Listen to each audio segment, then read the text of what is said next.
প্রতিজ্ঞা করছি, এই মর্মে বায়াত হচ্ছি। আমাদের যে বোন আশামণি, তাকে তার উপর যে জুলুম নির্যাতন হয়েছে, এর সাবধানুযায়ী প্রতিকার আমরা করব।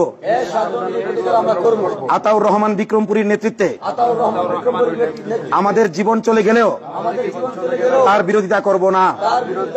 তবে কোরআন হাদিসের আলোকে আতাউর রহমান বিক্রমপুরী যদি কোন অন্যায় করে, সাংঘর্ষিক কাজ করে, তাহলে তাকে আমরা দলিলের ভিত্তিতে সংশোধন করে দেব।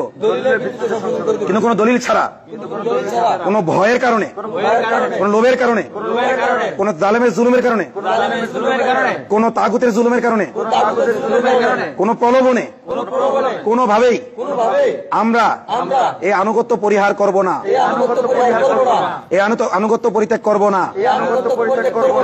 যদি করি, যাই হোক, আমি এত কঠিন কথা আপনাদের বলতে চাইতেছি না।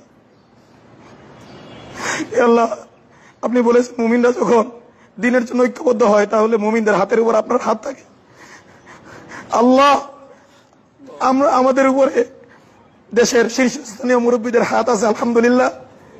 আল্লাহ, আমাদের এখানে অল্প কিছু দিনী ভাই এই মুহূর্তে উপস্থিত আছে। অনলাইনে আমাদের হাজারো দিনী ভাই হয়তো তাদের মনের অভিব্যক্তি প্রকাশে এখানে ঘটছে। আল্লাহ, আপনি বলেছেন যে ইয়াদুল্লাহি ফাওকা আইদিহিম, তাদের হাতের উপরে আপনার হাত রয়েছে। আল্লাহ, পবিত্র ঘর, আল্লাহর ঘর মসজিদে বসে আল্লাহ আমরা বায়াতবদ্ধ হচ্ছি, প্রতিজ্ঞাবদ্ধ হচ্ছি স্বেচ্ছায়, সুস্থ মস্তিষ্কে। আল্লাহ, আমরা একমাত্র আপনার সাহায্য পাওয়ার আশা এটা করেছি, যাতে এই কারণে বায়াতবদ্ধ হচ্ছে। এই জরুরতে আল্লাহ এই বায়াতকে আপনি কবুল করে নেন। আল্লাহ, আমাদেরকে ঐক্যবদ্ধ থাকার তৌফিক দান করেন। যারা বিচ্ছিন্নতাবাদী, যারা আমার আলেম ওলামার মধ্যে ফাটল ধরাতে চায়, আল্লাহ তাদেরকে আপনি হেদায়েত দান করেন। আল্লাহ তাদেরকে আপনি হেদায়েত দান করেন। আল্লাহ, আপনি তাদেরকে হেদায়েত দান করেন।